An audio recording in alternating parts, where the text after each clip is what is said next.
Welcome to another episode of Tech Beyond Gender. I'm your host, Meena Satish Kumar. Our guest today is Sandra Whitehead from Partners Life. She's a senior manager in IT governance. Sandra is no stranger to being the only woman in the room. Since transitioning into a career in technology a decade ago, she's been confronted with challenges like many of us face, including loneliness and bias. Her experiences have driven her to invest herself in uplifting women in tech by establishing an internal Women in Tech peer group at Partners Life and through participation in industry programs such as Tech Women Mentoring Circles and ISACA She Leads Tech. Welcome. Thanks for coming, joining us. It's so nice to have you here, Sandra. It's an absolute pleasure. Thank you so much. What a privilege. Yeah, I really want to start our conversation by listening to your story, like about your schooling. What did you study? Where did you start working? What was your first few years of working life was like? Over to you. Well, school life was probably same as anyone else's. Nothing particularly eventful. I was definitely a bit of a cruiser through school. But once I finished school, I didn't have the opportunity to go and study directly afterwards. So my career really started in places where you just made a buck because you needed to put food on the table. And so I spent probably, I think, somewhere between 4 and 6 years working multiple jobs in retail and hospitality. But one of those roles actually introduced me to someone else who picked up on my work ethic just by observation. She invited me to do a bit of temp data capturing, which, tells you how long ago that was, through them. And my third gig with them actually led to a permanent role. And from that point on, I pretty much started about a decade-long career in accounting and finance roles, working through anything from, processing and paying invoices to journals and all kinds of accounting things I'd love to never, ever do again. But again, those roles introduced me to the internal auditors in our organization. And I listened to them talking about, the very purpose of internal audit being to add value, which is something that really, really resonated with me. And so I thought, I think I found my thing. So I kicked off a degree at 29, not knowing myself, not knowing how to study. It really wiped the floor with me for the first year. And it was my first year of studies while working, really taught me more about myself than really the material itself. But yes, so about halfway through my degree, this odd opportunity popped up. I looked at it and I chewed on it for probably about a week. It was a role that nobody would have wanted. Working for a government department, not a particularly popular topic back in South Africa. And over and above that, it was contract basis, 1 year, no guarantees for renewal, and in a country where unemployment is quite high. So the risk of financial loss is pretty substantial if you're unemployed. And so I weighed up kind of the opportunity versus the risk and thought, I don't know whether I'm going to get something like this again. Had conversations with my immediate family and thought, okay, I'm just going to go for it. And it was the best thing that I could have done. What I didn't realize was that was in actual fact an IT audit role. So I almost immediately got thrust into the world of technology and the systems behind it, A lot of what I needed to look at was actually billing systems, which brought my accounting experience in as well. As I always tell people, don't think that a past career or past career pathway is necessarily something wasted. You always use it going forwards. And from that role, it actually enabled me to do an international certification in internal audit, which kind of put me on the map a little bit with regards to just as a professional. Education is definitely one of the best investments I've ever made. It allowed me to actually put myself forwards with confidence when my late husband and I came to New Zealand to do job hunting. And through that, I was able to actually land an opportunity down in Wellington doing consulting work, which was amazing learning. Anyone who's ever worked in consulting will tell you every single engagement or project is completely different. And so the amount of learning that was packed into those 3 years was just immense. So in 2020, along with everyone else suffering the effects of COVID lockdowns and all that jazz, I also suffered pretty severe loss within my family. So my husband passed away, and both my daughter and my stepdaughter moved back to South Africa. And so I was kind of sitting in Wellington thinking, oh, what now? So I decided time for a fresh start. That's the best thing I could do for myself, and it absolutely has been. So I managed to get an internal opportunity with Southern Cross, working with IT risk, moved up to Auckland, started a new life, met an awesome Kiwi bloke, so I'm very happy. And since then, I've kind of worked my way across through IT risk into the IT function itself, along the way, kind of formulated my vision for my career going forwards, i.e. I am an aspiring CIO. And so along the way, that really started to become clear to me. And I started being very deliberate about my career moves that I made, which has landed me where I am today at Partners Life as Senior Manager of IT Governance. So using my past skills, but growing forwards into my aspiration. Awesome. And really sorry to hear about your late husband. And COVID has just been such a hard, tough period for many of us, right? I lost a few of my family members as well back in India, and it was such a challenging time where nothing went as per what we had planned. Absolutely. Yeah. Absolutely. But we're stronger for it. And I know there's a couple of cliches that I can throw out there. Absolutely. But the fact of the matter is, and this is something that somebody actually told me over that time that clung to my mind, was that, life goes on with or without you.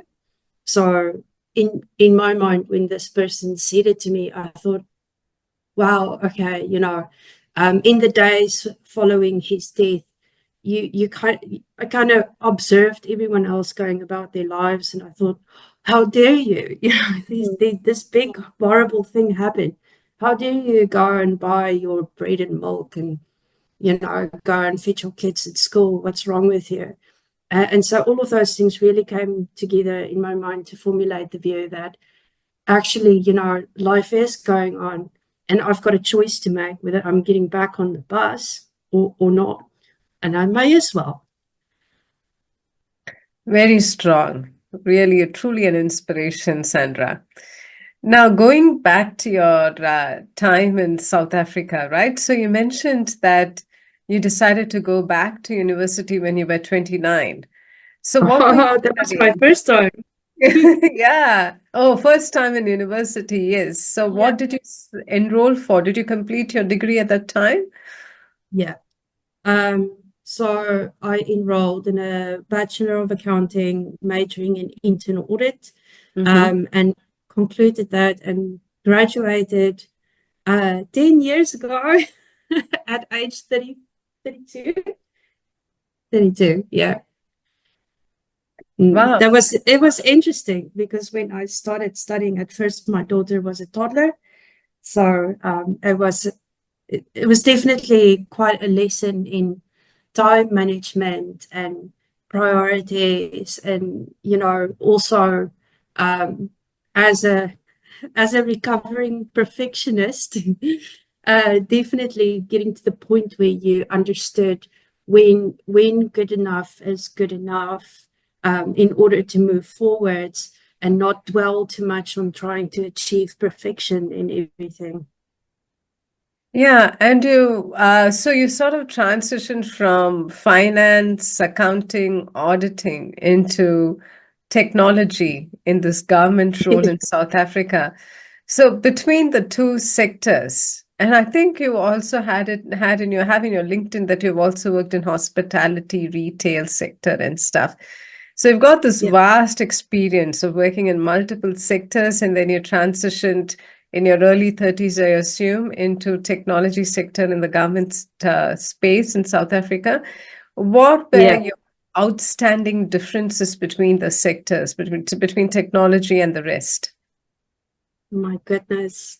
There was an immense difference in demographics immediately.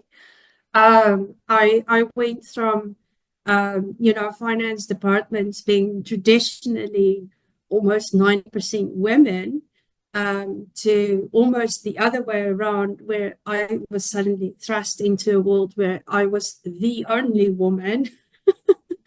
And it was sobering, absolutely sobering, because the conversations are so very different. And so those initial few months, moving from that finance department type scenario where you're constantly conversing with other women. We've got similar ways of solving problems, mostly, in a general sense. To now you're in meeting rooms with a bunch of men who, uh, and in South Africa, not quite as progressive as in New Zealand, but still, um, it was an adjustment to, um, just basically evolve into the space where you can speak to men, who, inherently they speak more assertively, and for somebody who's almost always been working in female environments, that initial was like, oh my goodness, what did I do wrong? And it's like, oh no, actually you did nothing wrong. That's just how they speak. Cool. So how did you manage your first few months getting into that sector? How did you manage to find a space for yourself within the sector? I think those first few months was very much, after after realizing just how very different it was, and the way people communicated with each other was so very different, and also feeling a little uneasy still about my own capabilities as a rookie. Um, I did take a little bit of a step back and observed for a while.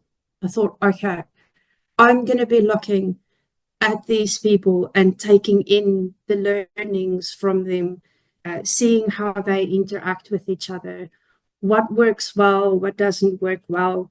And in the meantime, I gunned for it to try and make sure that I could, up my knowledge level in terms of, all the jargon that was flying around and all of those things. It's like, oh, what do you mean with DBA? What is that? And things like that. Cool. So did you notice as a woman you had to work a bit more harder to establish yourself in the sector? Oh yes. Oh yes, absolutely. Even to this very day, um, you're still in a position where you almost have to defend your work. You have to defend your position.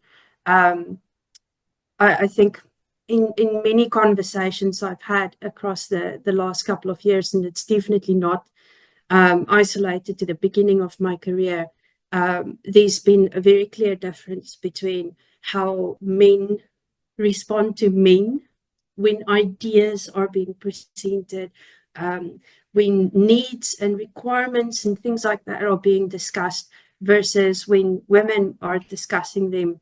And even my observation in terms of uh, what those things look like when other female colleagues are in the room facing the same issue. Mm. So you came to New Zealand over 10 years ago, was it? No, 2017. So going 2017. on years, Yeah, 7 years, going on 10. It feels like a lifetime already. nice. So you mentioned that you were in Wellington doing some consulting work. Was it Yeah. again in technology? It was mostly technology. So I worked for a smaller consultancy called Grant Thornton. They are by no means small, they're global as well. But when you think about the big four, they would be second tier. Um, One of the advantages I saw from working for a smaller consultancy was that our teams were smaller. And because our teams were smaller, we had a much wider range of different things that we needed to work on, which to me was an absolute advantage in my earlier career. Um, when I joined initially, I joined for the purpose mostly of performing audits, both within the IT world and not. But my aspiration was absolutely to transition over into, the technology specializations from a consulting perspective. So I had requested 70% proportion of IT engagements, and they were kind enough to oblige. So I got exposure to just about anything and everything within the tech world, which was fantastic. So what was the main interest or spark in technology that drew you to it? I feel like it's always been around in one way, shape, or form. Uh, I've been married twice. So my first husband and I, got divorced, got remarried, and my second husband passed away. I always have to explain this piece. um, but what happened was my first husband was a techie when we started dating. He was a techie, and then as his career progressed, he went into cybersecurity over the years. And so most of his friends were also working in technology, and I was kind of accepted as one of the guys. And so a lot of those conversations that were going on a constant basis around me was all about the tech that they encountered and this problem and this thing that they solved. So I feel like I was always, or at least for a very long time, immersed in those conversations, even though I wasn't working with it. And then my second husband was a SQL developer. So I didn't escape the technology world. I just learned a different side of it where it was more the analytics side, reporting. And he actually taught me quite a fair bit in terms of making the best use of Excel, which I have sadly lost since then. Mm. Cool. So when you moved to Wellington from South Africa, what were the initial challenges that you faced when you first moved here? Wow. Immigration is a box of chocolates, as Forrest Gump would say. It is everything from the feeling of isolation, um, I can imagine, and I don't know whether this is sensitive. I can imagine how it must feel for um, migrants that don't look like the average Kiwi. It felt like that for me too, even because where you think you can actually associate with the average Kiwi because you look like them. There's some sort of weird psychology, I guess, going on there. But then at the end of the day, you start talking to people, and it's like, oh wow, we're actually very, very different, very, very different. I had to pack away a lot of my sense of humor because it's not PG-13. And yeah, so I had to learn to adapt to a lot of the softer language. South Africans traditionally have a way of being quite straightforward when we pass on information. It's not meant to be brash or rude. It's just meant to be, the shortest way between point A to point B. And it's not taken that way by many Kiwis, not all, but many Kiwis would kind of think, oh, you're being very rude now. And simultaneously as well, I think somebody posted about this recently on LinkedIn, where it's hard um, to decipher what people in Kiwi corporate world is telling you because they don't get to the point. Um, So yes, there was absolutely the cultural differences. Like I said, even though I might look like, Pakeha, um, by no means the same at all. And it's as a first time migrant, sobering, very much so. Having left all my family and friends behind.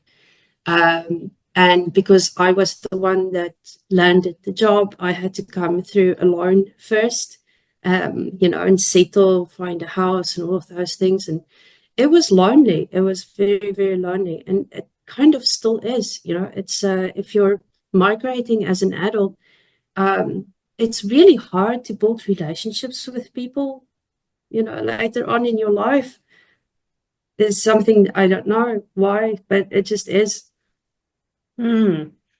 Yeah, but your background, your experience, like your resilience, moving from somewhere overseas to a different country and establishing yourself means that you have got some skill sets which are quite unique, right? The resilience that you bring with you. Yeah.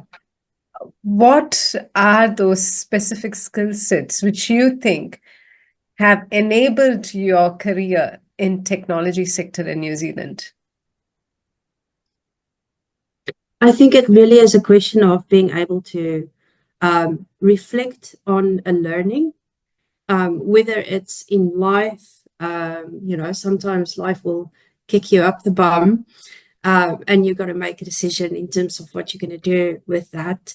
Um, and the same happens in your professional life as well. You might make a mistake. You might be wrong with something and be corrected. And it's very much a question of um, eating a little bit of humble pie, and understanding that there is no such thing as perfection. The learning journey never ends. And whatever you can pick up along the way actually makes you stronger. So, not being personally affected by learnings, mistakes, criticism, just basically soak it up, consider it, and also be very selective about which of those things you might take inside. Not all of it is given with good intent. So it really is a question of ensuring you consider maybe somebody provided you a piece of criticism, whether it comes from a place of good intent or not, whether it's actually applicable to you, whether it's useful, and then, am I going to take it inside or am I going to put it aside? Yeah, cool. So now from Wellington, how has your journey been? So you've were consulting and then you moved to Auckland and you Mhm. started off in Southern Cross. So you continued staying in technology throughout and now in Partners Life, right? Yes.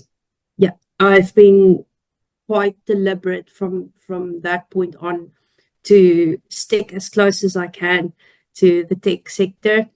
Um, in my first role in Auckland, I pretty much worked with IT risk. It was my first internal role working with IT risk, but what it provided me was exposure to the whole IT function and from an internal perspective this time.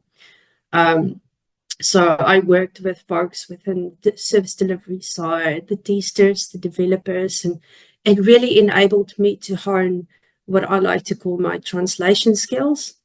Um, because not only did I need to help these folks talk to um, other folks in the business, but also help them speak to each other. Um, and I really enjoyed that. And it actually formed part of why I thought I would be a good CIO one day, because those translation skills and the ability to actually conduit feelings and communications in between people, I think is a very important thing for a leader within that space. So you mentioned aspiring CIO a couple of times already. So what interests you to that specific role as a CIO? What is so attractive in that role for you? The why. I've had people ask me this quite a few times. It's where I feel I can add the most value, to be honest. Like I said earlier, the thing that attracted me about internal audit was that adding value piece. Um, and as you go through your career, you kind of get to learn about yourself, about your skills, your capabilities, and you grow your confidence. Um, and over the last few years, I'd probably say it was around 2022, where I really solidified that idea in my head, where I was like, I actually really think I can do this. Can I? uh, um, and I thought about what it would take to be a good CIO or a tech exec, whichever acronym out of the alphabet soup you want to assign to it. um, but so when I looked at it, I thought, okay, well, you know, where is it along this journey where I think my time and my investment of me would be the biggest bang for whoever's buck, including mine. And that would be that tech exec space. Cool. So from where you are currently at and going into a tech executive role, do you have a plan, a path for it? I do, yes. Um, so this is something that I've been thinking about quite a fair bit. When I talk to some of my mentees as well around career growth, I always like to tell people to look for the touch points. So if you're looking to change careers or grow career or kind of stretch to grow, so to speak, you're inherently going to apply for things where you're not the ideal candidate, at least from a tick box perspective. It just is what it is because you're looking to grow into that role. Um, but that means that you do need to look for what is the current um, capabilities, what are the capabilities needed for whatever you want to move into, and find that touch point. So for me, from where I am at the moment, it is probably more disciplinary kind of space, leadership as well, probably mid-tier as a next step. I am by no means delusional enough to think I can step into a CIO role straight away. I have a learning journey ahead as well. But that's kind of the growth. journey that I can see myself going into. Like I said, that translation skill is really important to me. I think I should keep that going.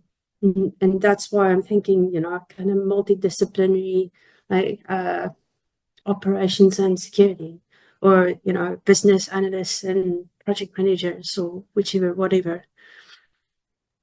So have you seen people like yourself, a migrant woman, in those roles in New Zealand? Few and far in between. I think the one place that I've seen that has really boosted female leadership throughout the hierarchy, not only at the executive level, which is the one everyone can see, but also downwards, so that there's female role models to follow up the ladder, was Southern Cross. I haven't seen very good representation elsewhere, including some of the government departments that I've done work for when I was a consultant in Wellington. You would very much see women in those traditional female roles, business analysts, maybe a project manager, but very rarely on the technical side, very rarely in a leadership role on the technical side, even more scarce. But that's just my general observation. Do you think change in mindset is required for women to move into those leadership roles? Yes, What would absolutely. be that? I think there's a misperception with the reasons for why women might not be progressing the way that men are. It's been evidenced, and I can't unfortunately quote the specific evidence at the moment. I read a myriad of articles on this, but it has been evidenced that there are male connotations to certain language being used when it comes to, for example, job descriptions and job ads and things like that. The way that leadership roles are portrayed outward might actually put women off. So there's definitely a little bit of, I think, investigation required to open up that pathway. And the other thing that I've noticed, and I've actually spoken up about it a couple of times, is that very rigid setting of 10 plus years required in similar role. Well, you're not going to change anything if you're only looking at that candidate pool. It's just logical. So it means nothing will have changed from 10 years ago to now. But why?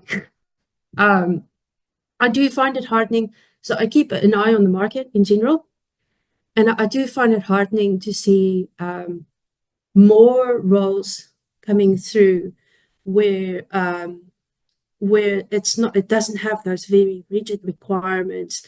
They talk about capabilities that you would bring to the table, kind of give you a general sense of the things that you would get involved in. And just from a personal perspective, what the one type of job ad makes me feel like is very different to what the other one makes me feel like, when it's this kind of listing out the different things, thou shalt, almost like the 10 Commandments. But from a mindset perspective, right, as a woman, do I need to change my mindset when I'm looking for a tech executive role? Do I need to think about positioning myself differently in order to take a place in that boardroom? What what are your thoughts on that? Should I change the way I think? Should I change the way I behave in order to get into an executive role? I can tell you what I've been told, and then I'll tell you what I think. Whether it's right or wrong is a very different story, but to me, personally, authenticity is the most important thing that we have. The most important thing that you can bring to the table is yourself, all of it. Because at the end of the day, if we as women or anybody who identifies as female have to make ourselves into male thinking, or kind of drive ourselves to that thinking, we're losing out on the advantage of diversity right there. We absolutely need different ways of thinking, the different behaviors, different points of views at those tables, definitely. So as somebody who might sometimes come across as a little bit of an oddball for people, I like to crack a joke. And I have been told that I'm not serious enough. And for a while, that actually threw me off. And I thought, oh my goodness, am I going to have to start wearing pinstripe skirts and heels and, being very stoic and serious? And then I thought, no, no, that's boring, and I'm pretty sure not every single executive is like that anyway. It is this projected image we have. And maybe there are some guys out there who are also trying to squash themselves into this projected image little box that we have. And along the way, losing some of the awesome things that make them them. So, yeah, no, I don't think we should change the way we think. I think there's a difference between learning, and just changing yourself to fit the mold. The mold is a lie. Cool. So, with regards to organizations, at the moment, I don't think we see very many women in executive roles, right, in the technology sector. What do you think organizations should do to change that? Should they make any provision at their end to encourage more pool of female candidates applying for those executive roles? Yes, absolutely. So beyond the way that they look for new candidates, or maybe letting go of some of the more old school, archaic job requirements they may have previously held on to, there's also a very real need to encourage a pipeline or succession planning, to encourage succession planning and to bring the new generation of women on that journey. So investing in them earlier in their career, so that they basically get on that road if they expressed an interest in it. Same thing with setting up internal peer support, like what we've done at Partners Life. It's again one of those things that I've come across some study where they talked about it's got quite a large impact on whether or not women stay, not only in a company, but also in the tech sector, that whole internal peer support thing. So it is very important to have mechanisms like those in place. It is also very important not to only be focused on executives, the executive roles, and getting that lovely tech that goes along with it. There really needs to be, a broader effort than that, and a deeper one as well, to grow women over time, as opposed to necessarily cherry picking the 2 or 3 visible ones from out there to stick into an exec role.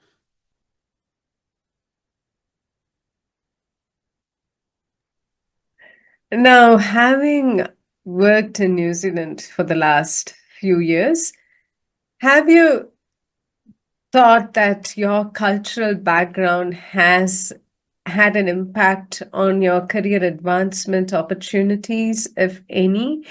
Or do you think you would have progressed the same way you have progressed? Either way, it doesn't really make any difference. I've had the odd comment. There's a lot of you here. Oh, you're Safa. A lot of you here. My goodness. Yes, I do. I do think it's had an impact. Whether that's bias outright or whether it's a question of the cultural difference, I'm not 100% sure of. Um, I do think there's still lots of bias in terms of women, especially if you are or you look a little bit younger, which thank you, Mom, but I've been told I look younger than I actually am. Either way, I mean, at the end of the day, there's been so many people performing amazing in higher level leadership roles earlier in their life. So I think the whole idea of age equaling capability is a farce as well, potentially. Um, but yes, and the same thing, and I think this is just a little add on, potentially a little bit sidetracked, but an add on to that is that I've recently, since I entered my 40s, started to feel an underlying level of anxiety around how much I would actually be able to progress my career before I hit, you know, that magical age of um, the menopause era, basically, and the amount of stigma and bias that goes along with that. So I don't think that's something that New Zealand is free from. That's for sure. I've heard many of the older women talk about it, in terms of how it's actually impacted their lives, opportunities, and career progression. We just can't win. Either they won't hire you because you're gonna get pregnant tomorrow, or you're too old. You're too young, or you're too old. I'm just kidding. But yes, it is.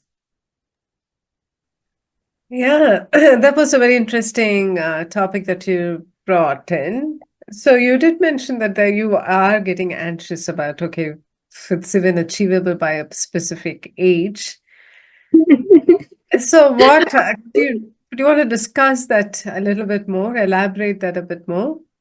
It is, I don't know. So I've got these two sides inside my mind where it's like, come on, Sandra, that's not a thing, not in New Zealand. And then I look at other women and it's actually popped up in conversation. And I think maybe it is, and clock is ticking. So there's this strange sense of urgency brewing almost inside me where I'm like, oh, I'm getting to that point now. Am I still going to be able, if I hit 45 or I hit 48, am I still going to be able to progress up the ladder unless I've already been there before? Which I found with the majority of the women in whose footsteps I'm following, they've usually been in leadership roles before they hit that age, which is interesting. I don't know, maybe it's a false observation. It's just something I've seen, I've heard being discussed. And obviously, there's always little voices in the back of your head going, is that going to impact me? I don't know. Okay, so do you think that's different when it comes to men? Oh no. uh, they don't face the same thing. Come on. No, I'm not Uh, talking about menopause. I'm just talking about the age, right? age. Is it comfortable for them to get into leadership roles at the age of 48 or 50? But I don't some think men so. do, right? I don't think so. I haven't observed any sort of thing like that for them. I mean, the thing that I have observed is when a man ages, it's a distinguished salt and pepper look. When a woman ages, it's, oh, you should color that.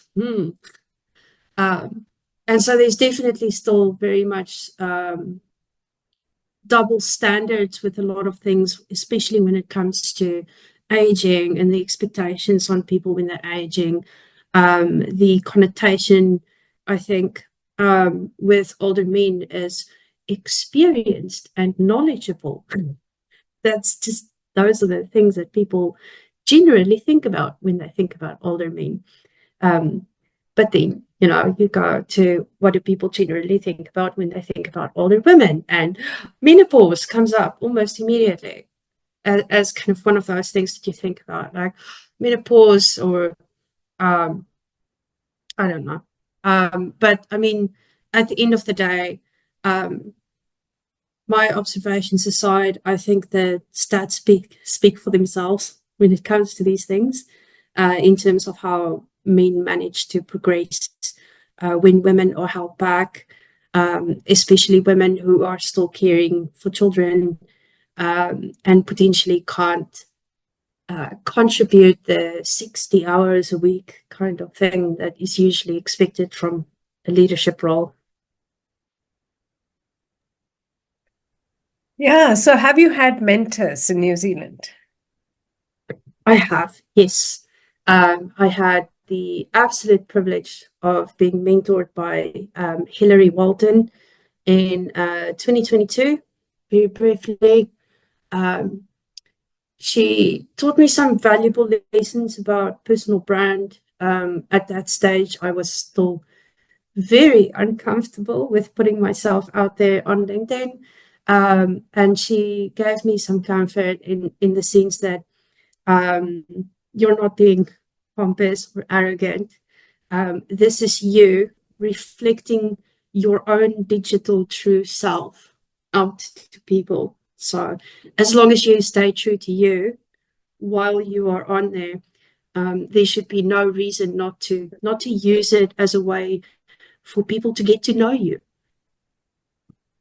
So, what is personal brand? Personal brand. Well, I would say, and I don't have a specific definition for it, but I would say it is your reflection, your outward reflection to people. How do you want to be seen? Um, Again, I am absolutely an advocate for being authentic to yourself so that what's inside is reflected outside. Um, and so, personal brand for me means I'm going to crack a joke, even on LinkedIn. I'm going to crack a joke. It'll be tech related or work related, but I'm gonna crack a joke. It doesn't matter whether occasionally I have somebody going, "This isn't Facebook." Most people enjoy it at least. Um, but for somebody else, it might be they are very passionate about information security. I've got one of my good friends in my network, Katja. She likes to do little security updates with her dog. She loves her dog, so she does a weekly update with him called Coop Security Scoop, which is awesome. And that's kind of what she puts forward. It's like a reflection of your passions and of yourself out into the world for people to see. So, how has that personal brand, establishing a personal brand on LinkedIn, has helped you career wise? Oh, it's definitely helped me. I managed to, by doing that, actually managed to get another mentor, a CIO this time. So, and same thing, that somebody with a very similar background to mine, as and not a technology lifer. So it's been really helpful with regards to that. Um, Having a presence on LinkedIn has enabled me to meet a lot of people I wouldn't otherwise have, like yourself. I've been able to really hook into the community aspect of it, lots of little initiatives and things that are going on, especially around the women in tech or associated with it, all of that stuff. Gosh, I would say in terms of being visible, it doesn't hurt. It really doesn't hurt because at the end of the day, and I know this is something that women generally struggle with, we really have to put ourselves forward for things. Unfortunately, the amount of people who are lucky enough to get picked out of the bunch are few and far in between. And the rest of us kind of have to put ourselves forward and go, hey, I really would like to achieve this thing, and thereby open up opportunities for yourself. Even if it's not immediate ones, it might be later down the track. In South Africa, it's very much you throw your CV at something, and then if it sticks, it does, and if it doesn't, it doesn't. So the whole idea of building a relationship and then having a coffee and then somehow there's a job that falls out of it, it never even occurred to me. But yes, so I do like to catch up with a lot of people that I connect with. I might have random conversations, like the odd exchange around ideas. Yesterday, I caught up with someone very briefly over a virtual coffee for 30 minutes, and we just talked about the world of AI, expectations, the ethical considerations, where it's going, and all of that stuff. And so there's a lot of really stimulating conversations that come out of meeting a lot of different people. And even I would say, the views of things that I get coming through my LinkedIn, because I have quite a broad variety of people on there, is educational, because you can see lots of different things that are happening, different spaces. And I find, it's a very valuable learning tool for me as well.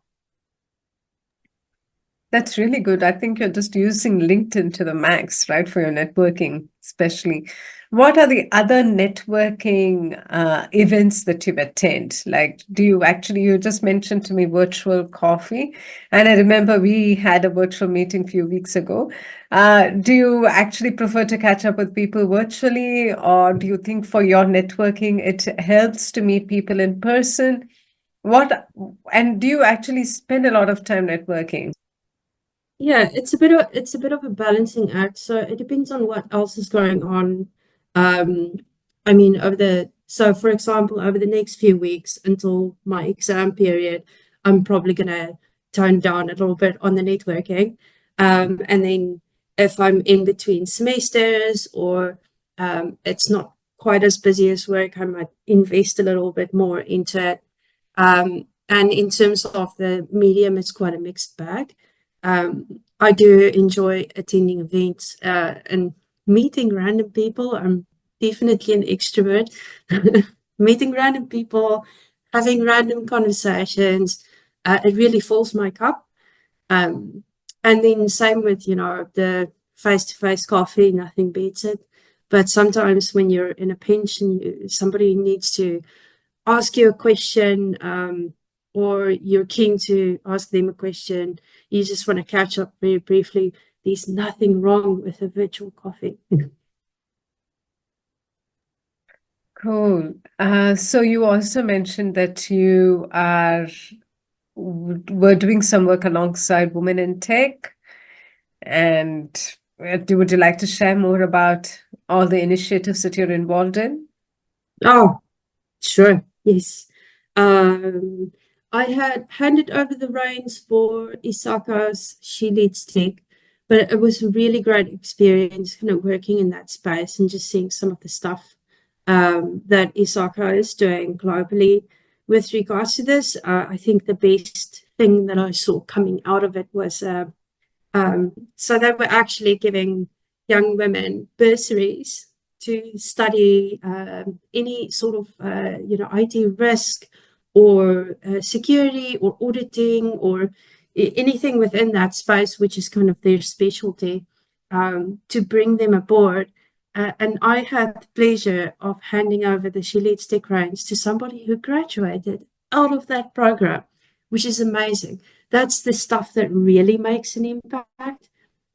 Um, and then the other initiative that I picked up on was Tech Women in Z. Those are the mentoring circles. This is my second year as a mentor, and it's really awesome. It's very much less, um, you know, passing on information or teaching as you would normally think about mentorship, and much more about open discussion. And so you find yourself quite often learning lots yourself. Um, then there was, oh, I might give them a little shout out for Shadow Tech as well. So, Tech Women in Z has a program called Shadow Tech that they run every year, where they take year 9 to 11 girls into companies to shadow people in tech for a day. Again, I think that goes a long way to break down the preconceived notions that young people have about what it's like to work in tech. The variety of different roles and things that are available. So again, just applauding them on the fact that they're actually focusing on things that make a real difference. There's been a couple of other things. I enjoy doing one-on-one mentorship as well. I have my fill of that though. uh, I have had to start putting a pin in it, just because I've had quite a few people. I don't know. It sounds highly arrogant to say that, but some people that just approach me for mentorship, which is very much a privilege to give. And very much, again, like a very big learning experience in itself. But nobody has more than 24 hours a day. Yeah. So it was good that you touched on something which I've been researching as well recently about women, right, in technology sector. Like most organizations do a great job, even when it comes to grad recruitment. They try to strike a balance and get equal number of male and female candidates internally. But then as you progress up in the career, you actually start to notice a huge drop down of number of women in technical roles compared to non-technical roles. So you women sort of gravitate towards delivery management, product management, platform management, or like people management roles, and you see very few women in senior technical roles. Mm. So I personally feel that this is an issue which has not really been addressed a lot. Yeah. What are your thoughts on that? I think there are some challenges that come with kind of the technical leadership roles that put women off potentially. If you think about the normal career trajectory, and this is just a generalization, women who might have progressed through kind of the junior stages into that phase might in parallel see motherhood pop up in their world. And I think it plays a very big role in terms of whether or not you're going to take on a role that requires you to be switched on 24/7 potentially. If you just think about some of the if you're working with anything that can produce an incident, you've got to be on. And so at the end of the day, that might actually influence women's decisions where they themselves might decide to either hang back from that responsibility until after the kids have grown up to a certain age or whatever that looks like, or potentially not at all, and they might actually divert into a different area, like you've pointed out. There is another amazing woman in this space called Amanda Sterling, or Dr. Amanda Sterling. She did a talk, when was it, last year, I think, at the Tech Women in Seed Women's Day event. And she talked about the the role of job sharing within that space, potentially enabling more women in particular, because we're still stuck in society in this prospect that a woman is the primary caregiver of children. And so she said, well, if we're gonna still go down that route, and women are the primary caregivers, then we need to change the system to accommodate for that, so that we don't leave women behind. Uh, and one of the things that she put forward was this prospect of either part-time roles or job sharing or flexible, absolutely flexible hours. Um, and it can work in certain instances, others it can't. But I think we're far from even investigating that properly. Absolutely. Yeah, we have more work to be done in that space. Yes. Yeah, I just think there's a general lack of poking at the status quo. You know, I've heard it many times before where I've questioned representation and demographics in teams, where I've been told, oh, but we're just not getting the candidates. Why is that? Why is nobody asking the questions beyond that? Okay, we're not getting the candidates, but then why? Hmm. Absolutely. So, what would be your advice to migrant women coming to New Zealand who are aspiring to get into technology sector?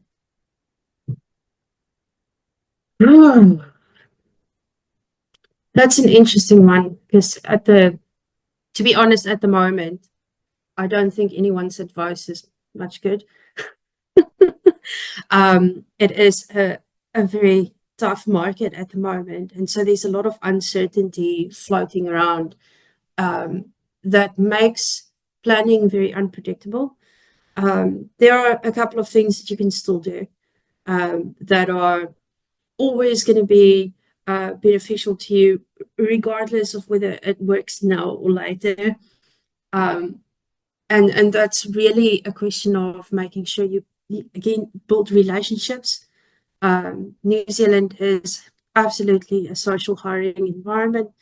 It is unfortunate, but it's what we have to deal with at the moment. And so it's best to make the best of it by getting yourself into those peer support groups. Join if you're keen to get into the security world, look into the New Zealand Network for Women in Security on LinkedIn.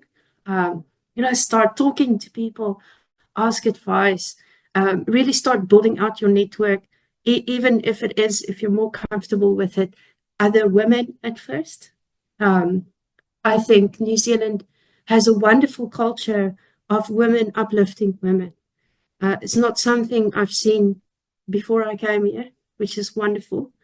But so don't be scared to reach out to other women in the industry you want to go to.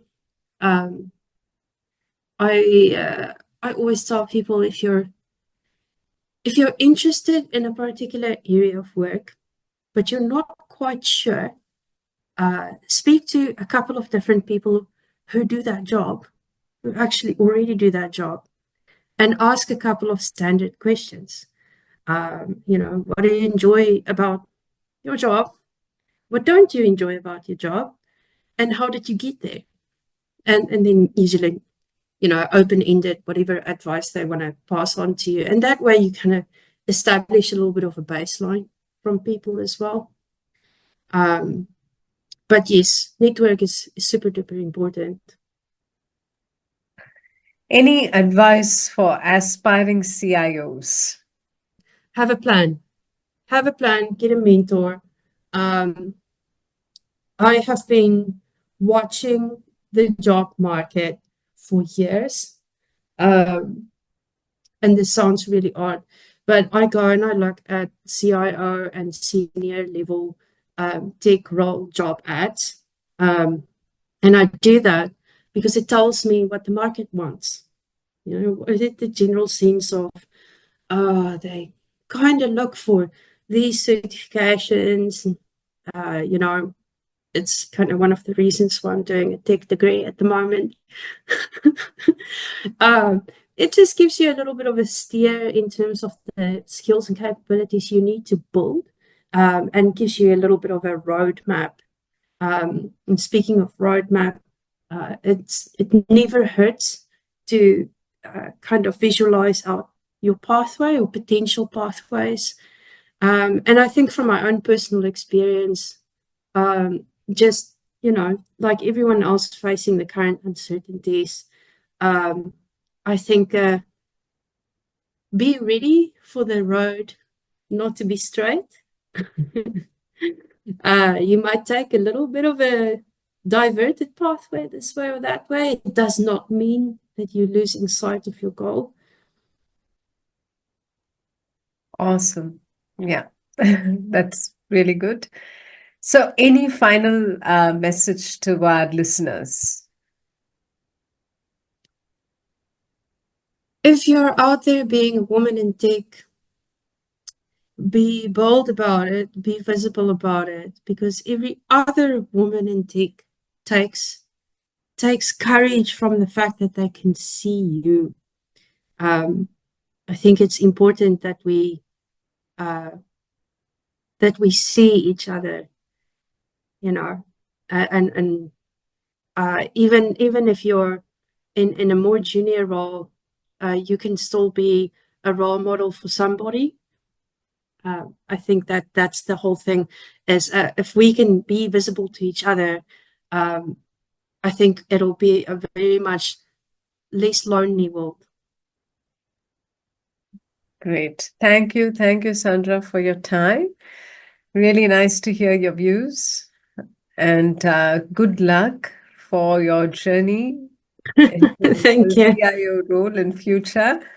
We would Yeah, love to hear from you soon again. Thank you so much for your time. it's been a pleasure. Thank you, Mina.